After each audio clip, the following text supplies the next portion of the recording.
right. We're live. You're lagging, by the way. But anyway, we're live. Another episode of Untitled Podcast. Georgia wins the Orange Bowl 63-3.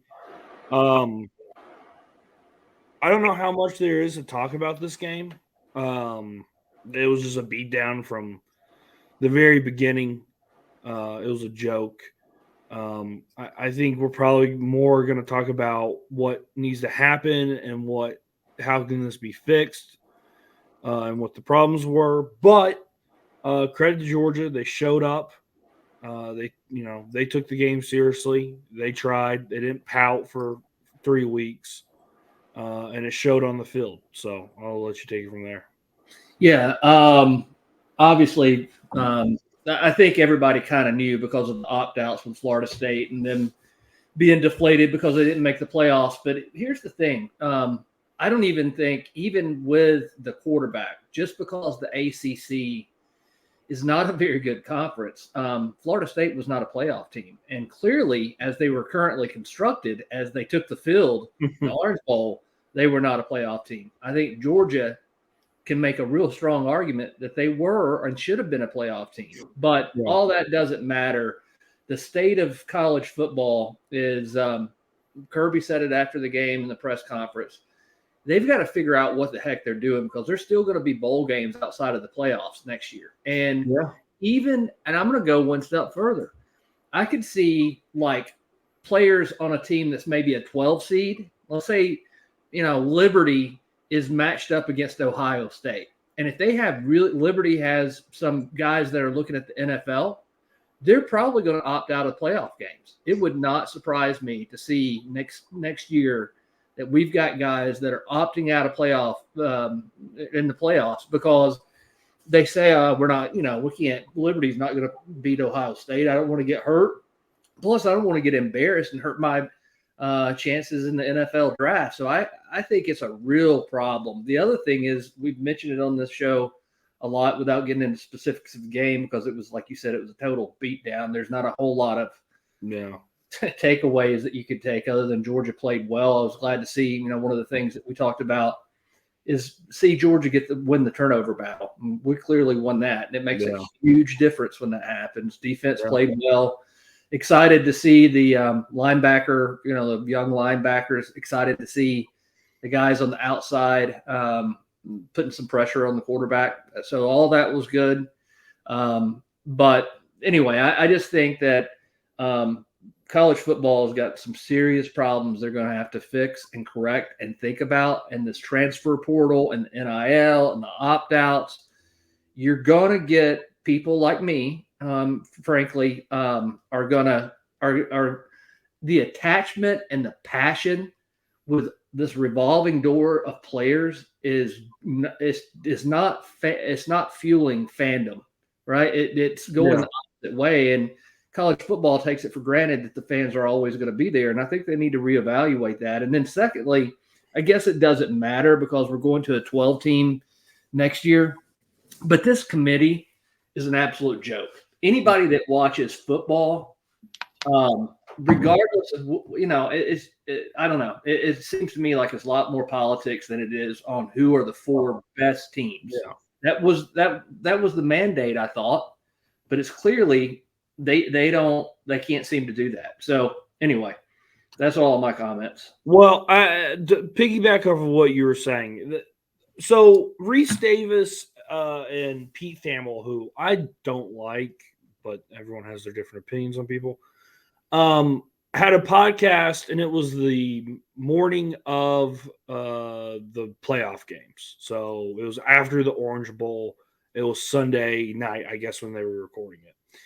And Reese Davis talked about Florida State and how, this doesn't they should have been in the playoffs. The game didn't show anything that they shouldn't have been, or could they been, blah, blah, blah, blah, blah.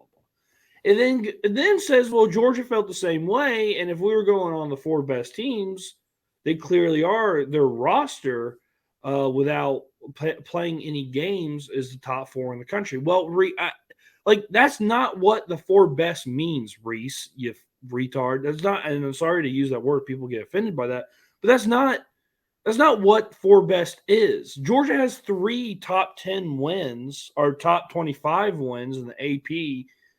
That is what the 4 best teams are. And they won those games by double digits or more, or 2 scores or more.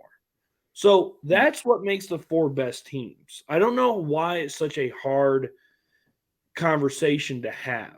And I know, look, I know we're 2 Southern people who have a team and a university that we both went to that went to the SEC. So, of course, there's an inferiority complex that we have, especially with our Southern football. But the case is, and it's true, the SEC has had a national title team in the national title since 2014. This is the first year since then. And this will be the first time since 2018 that a team not in the SEC wins a national title. Well, those years in between where the SEC didn't win a title, guess who won titles? Clemson, who's in the South. Right. So there's a reason why there's regionality in college football. There's a reason why the South is dominating, because they are the best. It's really simple. Texas should have not been in the playoff.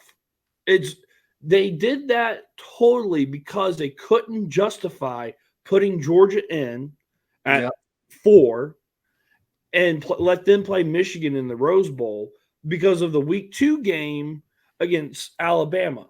Week 2 has nothing to do with week 13. So it's really not complicated. I don't know how it's this complicated. It shouldn't be. So that goes back to the stuff that I've talked about and said for years. Like it almost comes down to when you lose, not so much how you lose. So you lose early in the year. Georgia was penalized for playing. They played an extra game, i.e., the Southeastern Conference Championship. Hadn't lost in 29 games, but we were undefeated. We lose by 3 points, and we go from number 1 to number 6. In what world does that make any sense? It hadn't beforehand. That's the thing that's crazier to me.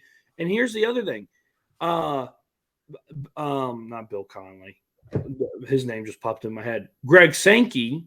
Yeah. Did you see his comments? Yeah, he said Georgia's been a number 1 team all year, and I think they still are they've been in the best 4 teams, and I think they still are. Right? Yeah.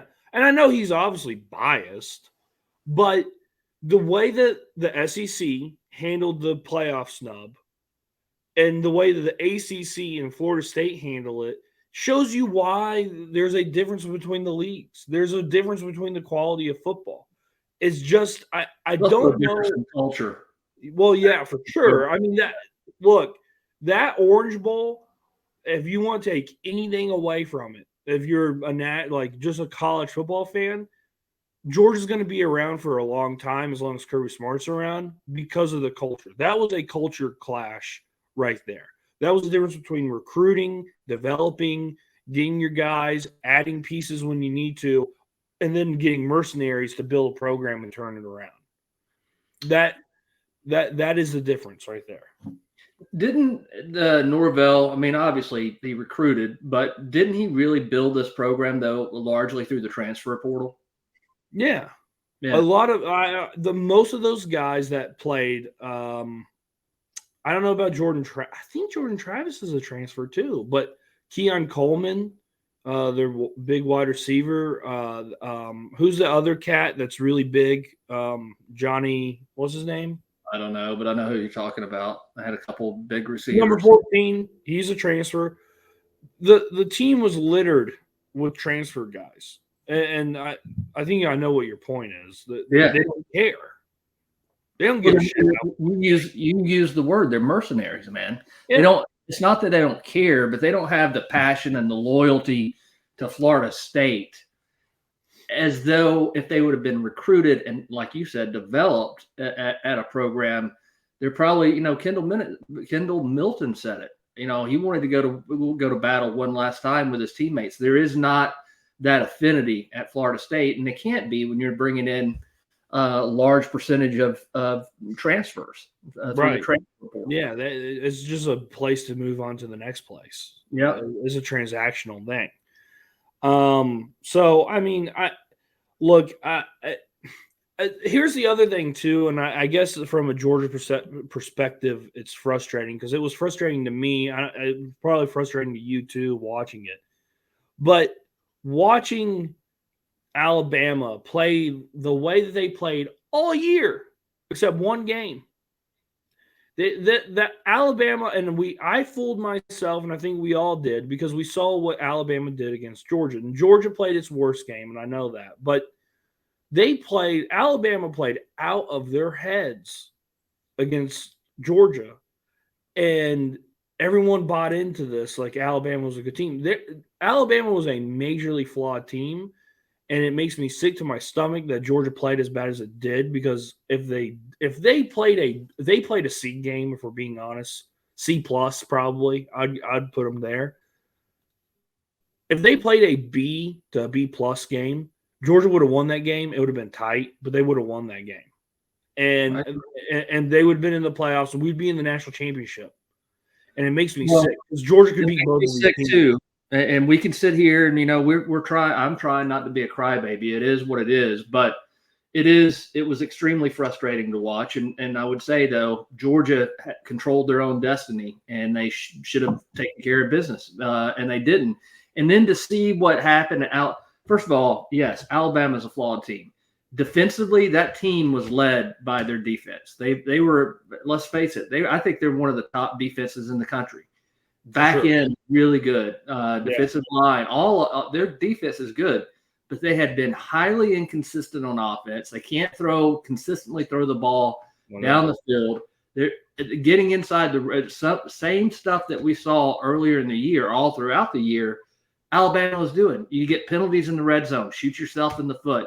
This stupid stuff, and that's Alabama that did not show up when they played Georgia. So kudos to them for making it. No, I mean, hey, it was good by them. But here's the other thing: everyone's singing the praises of Michigan because they beat Alabama. Michigan, I wasn't totally impressed with Michigan. They did the same shit, and honestly, if Alabama didn't play like doo-doo for the first half, they would have lost that game. That game wouldn't have ever been a reach for them to get back in the fourth quarter because Alabama dominated the third and the beginning part of that fourth quarter. So, who do you going to pick in the national championship? Washington or Michigan? Well, the thing, I don't know because style makes fights, and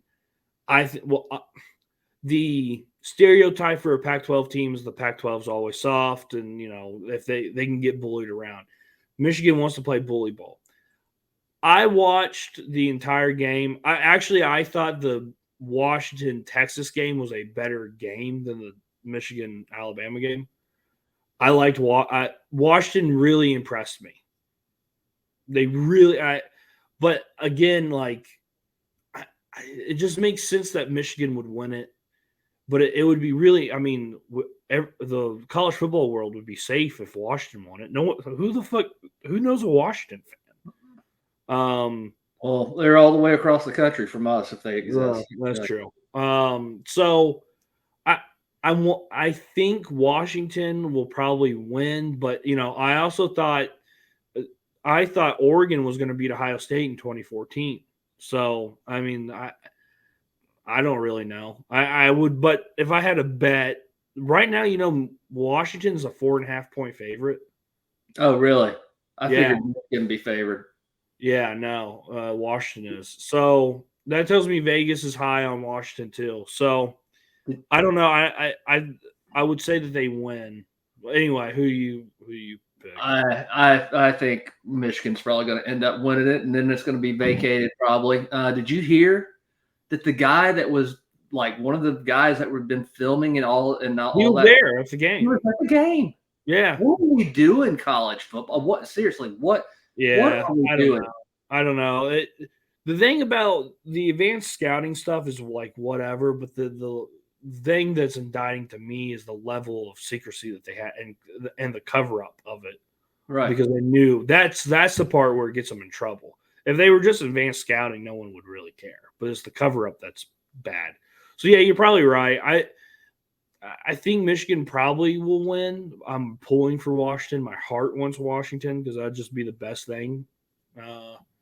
But both of these teams are going to take a step back after this year.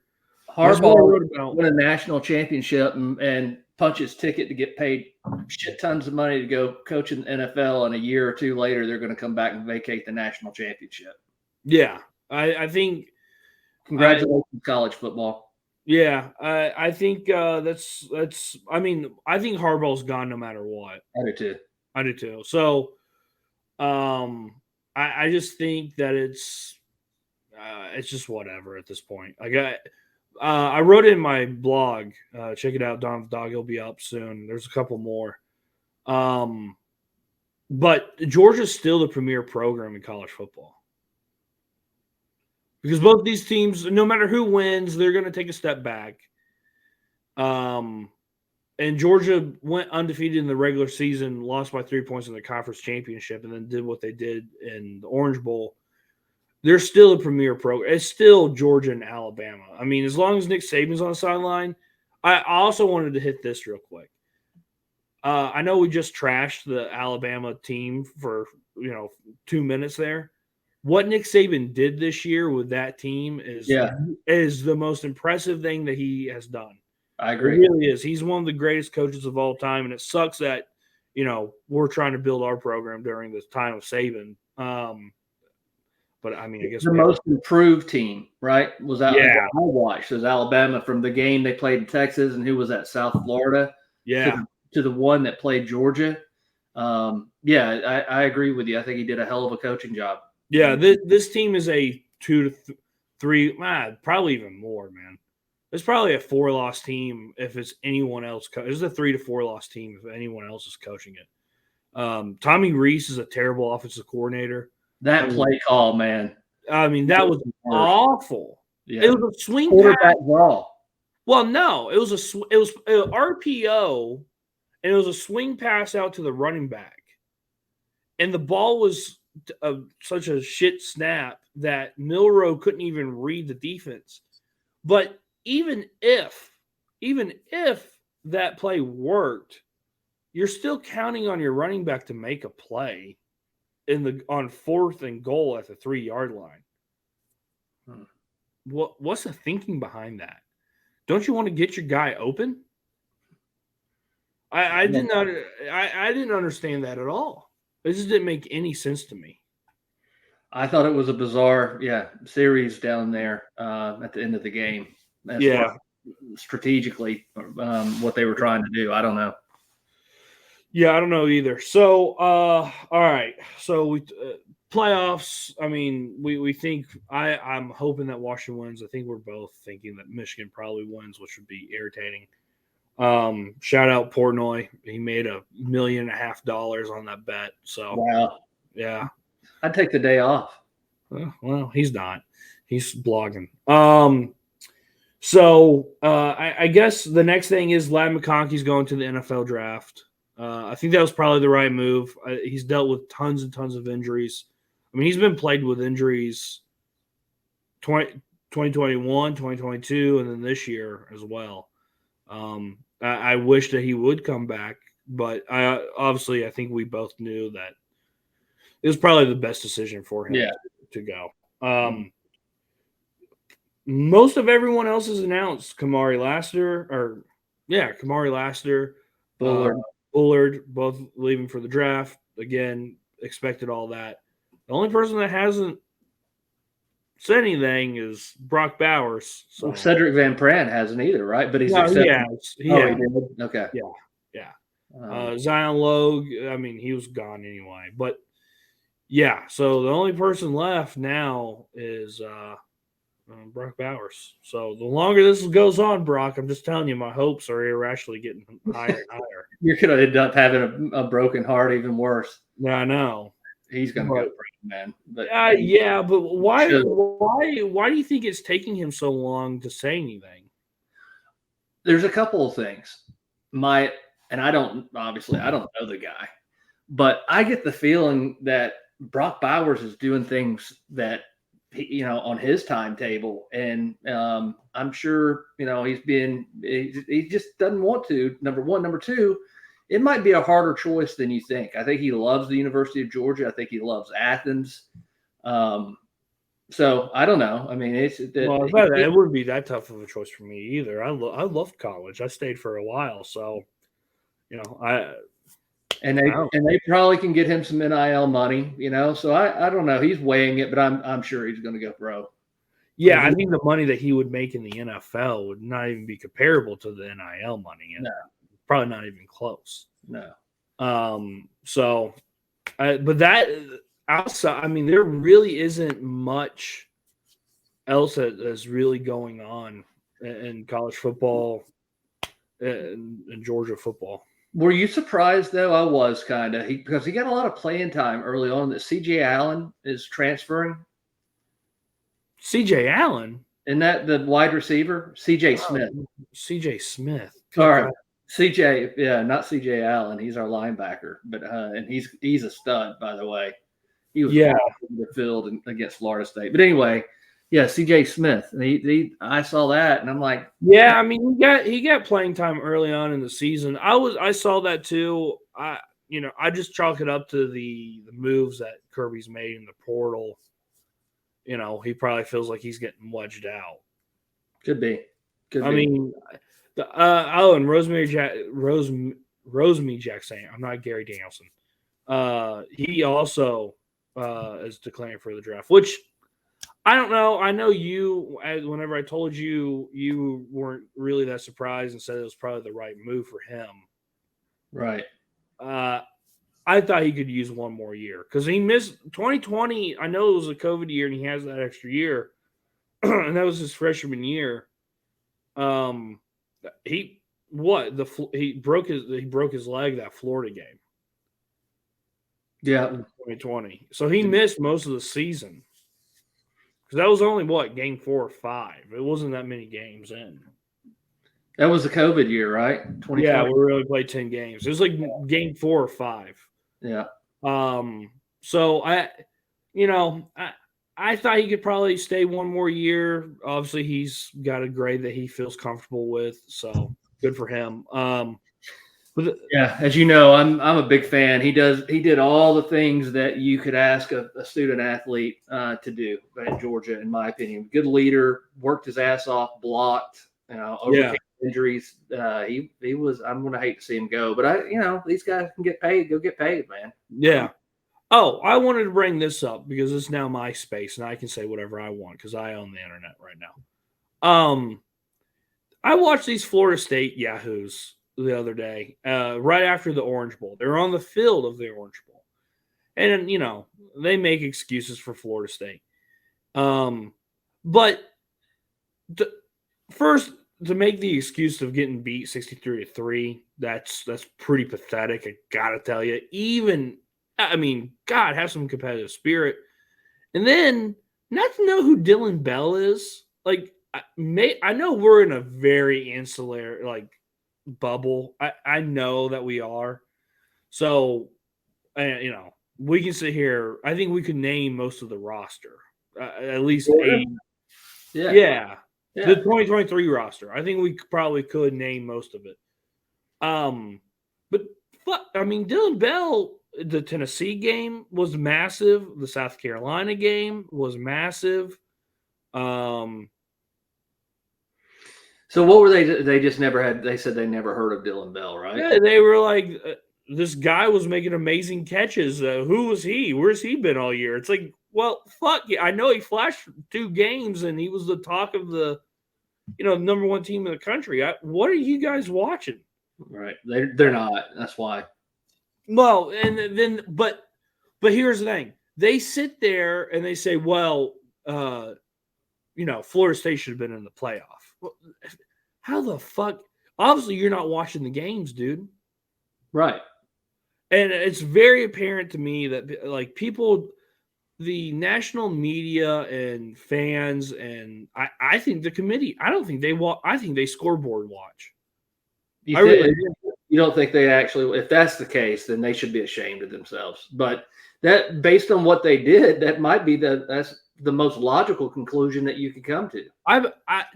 They sit in a room, they watch football games, but I think they passively watch and they just, because they got like 6 other games on and they watch whatever and they passively watch and then they see the final score and they go, oh, well, Oregon's been blowing out people. Well, have you looked at the quality of the games? It's also the ACC. Anybody that watches football that knows anything about football can tell you the ACC is a bad league. Now that could change, but as of right now, ACC is no good. Well, the ACC hasn't ever. I mean, it's really never been good. There's only been one team that dominates it throughout. Clemson, right?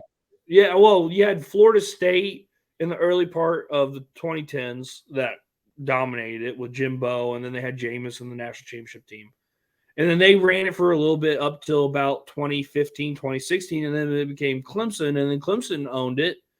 And now it's back to Florida State. I mean, there's only been 2 teams that have dominated this thing, and they don't have anyone else. I mean, whenever you're going to people, like you're going up against Tech, you're going up against Pitt, you're going up against North Carolina, Wake Forest, Boston College, very, very subpar organizations. I just don't know how that you can like those Clemson teams. I think everyone knew basically because of the roster that they were a top 4 team and the way they were beating teams. It was pretty obvious, but Florida State struggled with like multiple teams. I know we're going back to the Florida State thing. But yeah, I mean the ACC is not good, and the Big Ten's not good either. They're a better conference than the ACC though, but they're top heavy. Oh, wow. Let's get in Ohio State, and then it's Ohio State's not good, and they're not this year. They weren't, and then Penn State is not good. Penn State didn't have any. Penn State had a very few opt-outs, and Ole Miss had very few opt-outs, and Ole Miss routined them. Right. It wasn't a competitive game, and that's a team that Georgia beat 52-10, and Michigan and Ohio State both could have lost to Penn State. They were close, yeah. Yeah, they were close games. So, I don't know. I also understand that there's no. I say it all the time. There's no such thing as a transferable property. That's why this NFL thing won't, like the NFL light stuff. I don't know how we're going to get to a perfect system because it's not the NFL. There's only a handful. There's 32 teams in the NFL.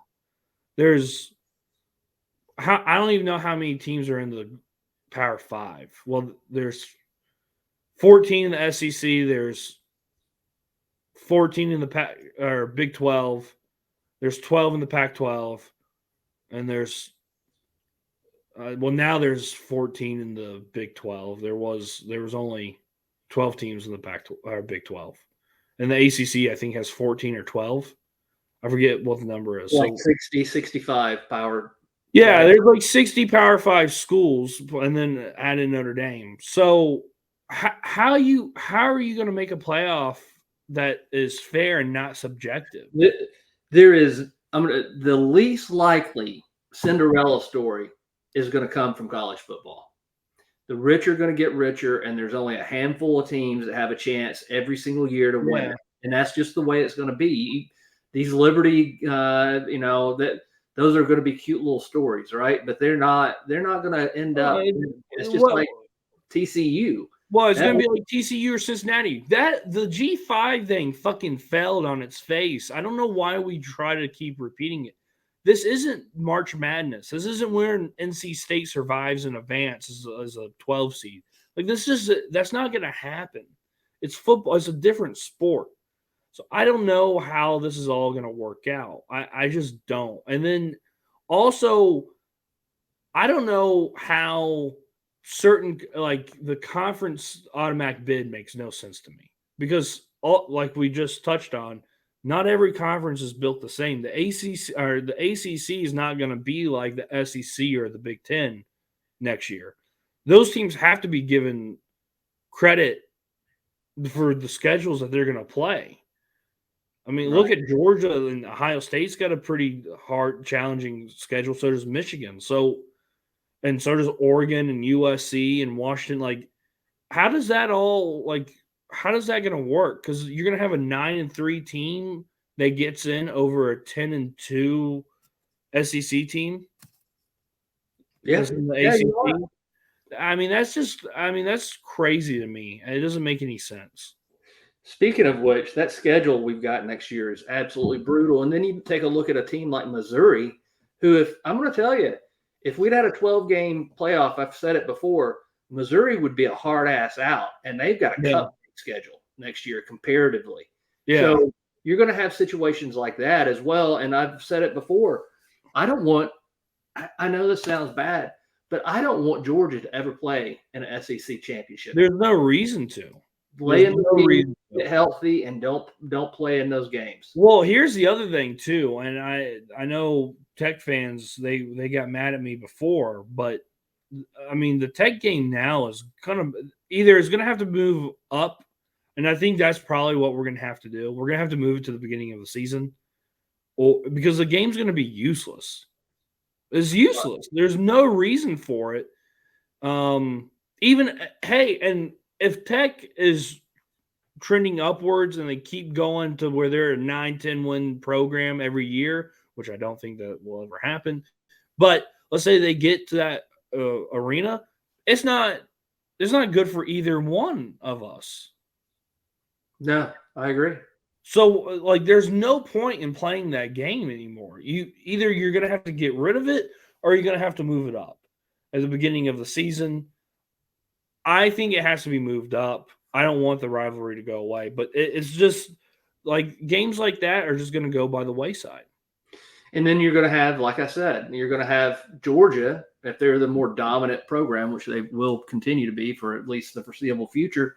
They're going to do load management, man. Yeah. I mean, they're going to have Gunnar Stockton playing quarterback. We're going to be, Roderick Robinson. I mean, whatever, those types of players. Right. And that would be the exact logical thing to do. Yeah, I mean, totally. Well, here's the other thing too. I think Kirby kind of did it. Brock, we talked about this before, but Brock, Ladd, Rah, all the 5 starters, if it was a must-win situation, they would have played. I would agree. I would agree with that. Kirby just did load management. You're not 100%. We got Alabama next week. Take the week off, get healthy, get right. We'll reconvene. That's a problem. Yeah. That's a major problem. You're going to see much more of that coming down the pipe with how this is all set up. Yeah, well, I mean, and the thing is, the 12-team playoff is kind of fool's gold because they all think, oh, well, this will open it up. It won't just be Georgia, Alabama, Ohio State every year. No. All it's going to do is generate more revenue, and the teams that are the programs that are the cream of the crop are going to continue winning. And it's all about depth. And what 3 teams have fucking depth? Georgia, Alabama, Ohio State. Yeah. So what are we really doing here? I mean, revenue grab. Yeah, no, I think we're better off just using the BCS and having an 18 playoff and figuring it out from there. 18 playoff? No, 8. Well, yeah, I think that's. Who's that? It's nothing that can't wait till after we get done. Anyway, yeah. So I think that's the 8 is the perfect number. I don't know what I think they were talking about it on ESPN the other day about the bowl games. And we talked about it briefly at the start. There is going to have to be something they're going to have to, instead of giving the players $700 worth of gifts in a shopping spree, which Arkansas, you remember that story where they stole from Belk? No. On the shopping spree? Oh, no. Yeah, we were at the Liberty Bowl when that happened. Oh, really? Yeah, great story. One of the best college football stories. Instead of getting robbed at Belk and giving players $700 worth of gifts, why not give these guys money for getting to the bowl game, and then a winning pot for whoever wins the game? I agree. I think that would keep the opt-outs at a minimum. I mean, certain guys would probably opt out still, like if you're for sure first rounder, whatever. But it would keep these fringe guys from opting out. Like Joe Milton opt out. Like, what the fuck are you opting out for, dude? You've sucked. Like, what are we doing here? That's crazy. He's going to NFL camp and get ready for the combine so he can throw it 120 yards. So Yeah, and then everyone push him up the board and him sit in the green room for the whole first 3 nights. Yeah, I mean, it's just there has to be something to do with the bowls and bowl games. See, I think bowl games are good for programs that are like the fringe programs, 6-6, 7-6, and you're trying to see improvement at each and every year. Those bowl games mean a lot. Like the practice from the Liberty Bowl for Georgia when Kirby Smart took over, that Liberty Bowl, and Georgia making it to the Liberty Bowl, and then all the way to the 2017 season, that was massive. Sure, it was. That was I mean, Georgia probably wouldn't be where they were at in 2017. Nick Chubb probably. Who knows? Sonny Michel. No one.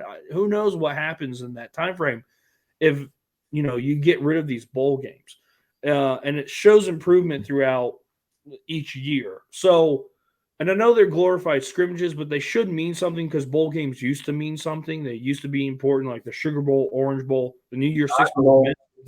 Yeah, they meant something. Now they don't. You got to figure out how to make, because they are important.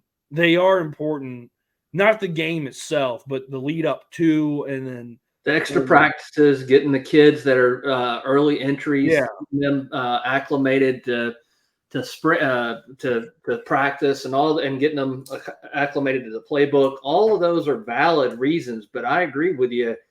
We're paying players anyway. You better pay them something to show up in a bowl game. Otherwise, you're going to have 63-3 and they're going to be unwatchable. That's right. Yeah. And the other thing is the employee status of university players. I know I sound like a commie, but that doesn't really seem fair to me, because unless you're going to, if you start doing that, then we're going to start getting to the point where there's salary caps and there's, how much you can spend and free agency. This is what the transfer portal is. We just call it something else, but it's free agency, man. This is we're getting dangerously close to a place where college football is not even recognizable and not even where it's attainable or watchable. And my prediction is, if they don't go in and fix some of this stuff, and I don't have a panacea, and I'm not being paid. Even if I was, I would be terrible at it, but unless they can fix something, college football in the next 5 years is going to be unrecognizable. It really is. Yeah. I mean, I think a first good step is fixing the college football calendar. I don't know what you're going to do with the transfer portal, because these guys do have to be in school, and the academic calendar.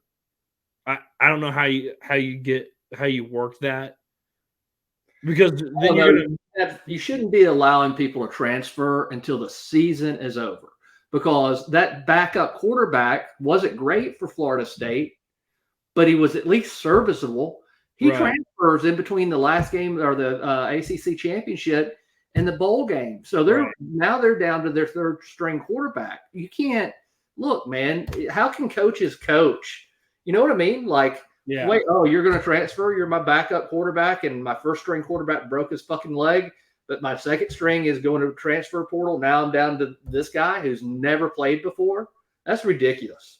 Yeah, but that's the thing. I don't know how you get around the academic calendar and how you figure that, because then you're going to have to admit the ugly truth, and then that opens up a whole different door. And look, the other thing too is that, talking about the transfer portal, I'm all for kids being able, if they make a bad decision coming out of high school and they choose the wrong college, okay, you get one transfer. If the coach leaves, then maybe you can have two. If your coach that recruits you and the coaching staff, if they leave to take another jobs or get fired, maybe you allow people another transfer under those circumstances. But how about this DJ Ungalalala? Dude, he's Clemson. Three schools in 3 years. Yeah. That's not. I mean, though technically speaking, he did sit for 2 years at Clemson, played 1 year, sat the other, and then transferred to Oregon State, and then Oregon State's head coach left for Michigan State. So he kind of did what we're talking about, to be fair. Yeah, but three transfers in a 4-year, supposedly a 4-year, maybe 5-year career. That's ridiculous, man. You're a mercenary. Yeah. So Yeah. I don't know. I don't like it, but No, I mean, something's going to have to be fixed, and I think Lane Kiffin's right. I mean, no professional league has free agency during the season. That just doesn't make any sense. yeah. And I think another thing, the step in the right direction is move back signing day. There's no reason that it should be in December. If you want to be an early rollie, do it. But their national signing day should be in February, the way it is supposed to be, the way it has been for hundreds of years. I don't understand, not hundreds, but I don't understand that. It just doesn't make any sense to me. And I think obviously there's going to have to be major changes in the playoff because we're only down to Pac-12, ACC, SEC, Big Ten. Or no, the Pac-12 doesn't exist. So we're only down to 4 I think so. leagues now. So there's gonna have to be some reworking of that. And dude, the leagues are gonna be at each other's throats. Greg Sankey is basically, I mean, he's gonna look out for the SEC and the Big Ten, and they begrudge the SEC. It's gonna be this summer is gonna be a really interesting to follow as a college football fan. And I know other people have said it. Kirby Smart himself has said it. And I after seeing Kirby did not. You and I talked about it. He looked tired. He looked sick. He did not. Kirby did not look well. And I know, dude. Can you imagine the schedule that they had? These college football coaches. No. Recruiting, transfer portal, getting ready for a bowl game, re-recruiting your current roster management, bringing kids in like Pop and saying, hey, by the way, you got to have all those meetings. You got to have all that stuff. Honestly. Well, yeah, I don't know how you have the conversation with like Kamari Laster, like, hey man, if you want to play, you can play, but I don't really see a reason why you should play. You have to have that with, especially if you're at Georgia, at least 10, 20 guys every season. Then you got to deal with the people who are upset and hurt because they didn't get playing time. That they're probably, because certain guys are going to leave early, you're going to have to talk to them and say, hey, look, I know you didn't like your playing reps, but you're probably going to get more if you do good enough in spring ball and summer and fall. That one defensive back that got to play in that game, I think Daniel Harris. Had to re-recruit. Yeah. And then you have to recruit on the trail. You have to show up to people's houses. You got to go eat meals. You got to kiss babies and shake people's hands. I don't know how you get any of that done within 3 weeks. I don't either. It's impossible. And I mean, credit to Kirby. I mean, he's done a really good job. But yeah, I mean, he looked awful. Well, that's 2 years in a row that I've noticed it. That after that Ohio State game when Georgia won, he looked bad. He looked awful. And then this year he looked bad. I worry about the guy because I know it takes a tremendous amount of energy. And I'm afraid we're going to burn these coaches out, and really good coaches are going to start going into the NFL because it's easier. Yeah, there is something to Nick Saban and his staying power. I mean, so. Maybe that's an indicator that Kirby can. Yeah, well, maybe so, but he's, he didn't have all this stuff for the majority of his coaching career, right? Yeah. That transfer portal, NIL, all of that stuff, early signing, but now he does, and I think he's got an organization.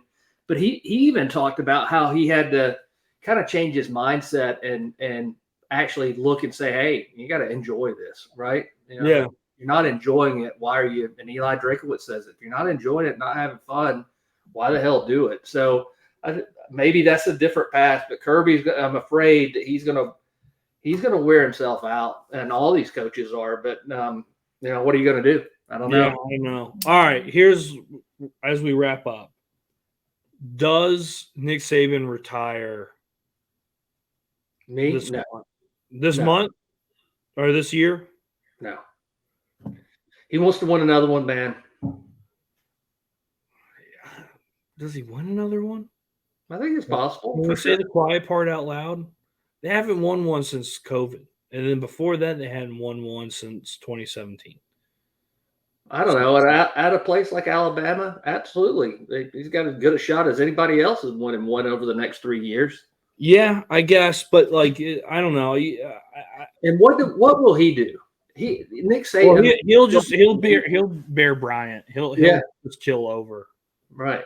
Yeah, I don't know. I mean, maybe he has fun with Miss Terry on the lake. I don't know. I have no idea. But I don't know, dude. I saw him walking out of the Rose Bowl.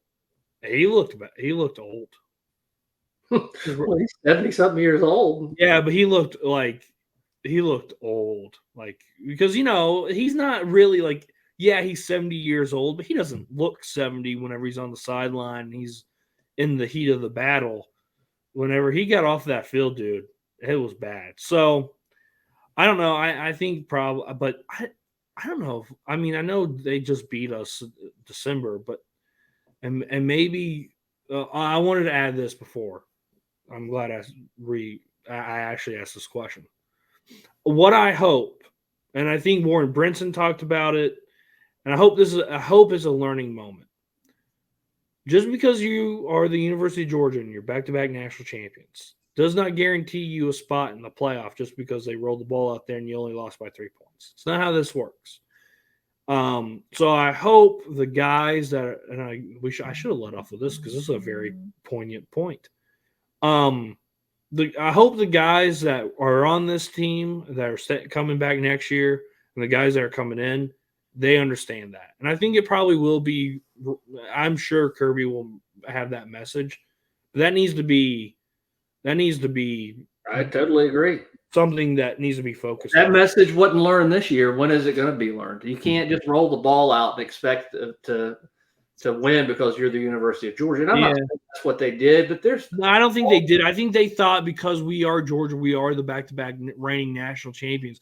They're just – we lost, but we only lost by 3 points when we played our worst game. Surely to God, they'll put us in. I mean, we are one. Leave that stuff to chance, though. You can't. No, and I hope that's a learned thing because if we lose to Alabama, like I know it's a game in September, and really in the grand scheme of things, it really doesn't matter.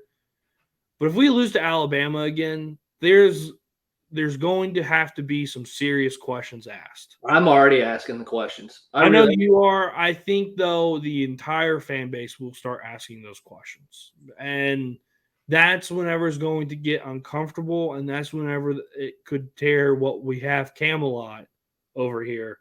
It could end up – Camelot could turn into Detroit. So that's got to – Oh, Lord of mercy. I hope that doesn't happen. You ever been to Detroit? I have. Shut up. Sorry for listening in Detroit. True, though. That is something that I do worry about, and I hope that doesn't happen, but the players got to learn that. Well, I'm excited for to see what happens next year. To be interesting. I think Georgia's going to be really young on defense, but they got a lot of talent, man, and offensively, feel good about Carson Beck coming back. I know Kirby's got him a lot of weapons. So I think it should be a good year, but I am the defensive line is the area that I'm most concerned about. Yeah, but they're going to have depth, and I think it's going to get better as the year goes on. And by the time we get to real games, they'll have a lot of game under their belt. So I'm not that worried about it. I think Georgia should win the national championship in 2024. I think that's the expectation. I had that expectation in 21. The team's just way too talented. So I wouldn't be shocked once the national championship's done with. Georgia is the favorite to win in 2024. So I don't know who else. I mean, I'm saying like legitimately. I don't know who else you'd put in there. Yeah, I don't know either. But I think Georgia, the expectation. Well, I think now we've gotten to the point where the expectation is national championships. My expectation is a national championship for this next year's team. I mean, there's just way too much talent, and there's no excuses. There's none. This year's team, I could see that there were excuses, and I was kind of preparing myself, but also wanting to believe at the same time, especially as the season wore on. At the beginning of the season, I didn't really think that Georgia was going to win. So, but my expectation is for us to win a national championship. So I'm excited for the future. We'll see what happens. I'm with you. I'm excited All right. too. What All right. what a note to end on. All right. So I'll come back. I'm gonna start doing solo shows this week. And then do you want to record next week or the week after next, or just see what happens? Yeah, just see what happens. I mean, we'll talk about it. Doesn't matter to me. We can start talking about the Braves here pretty soon. Yeah. Oh, next week I won't be here. I'm out of the country. That's right. So more solo shows for those who really just like me and not him. So that's great.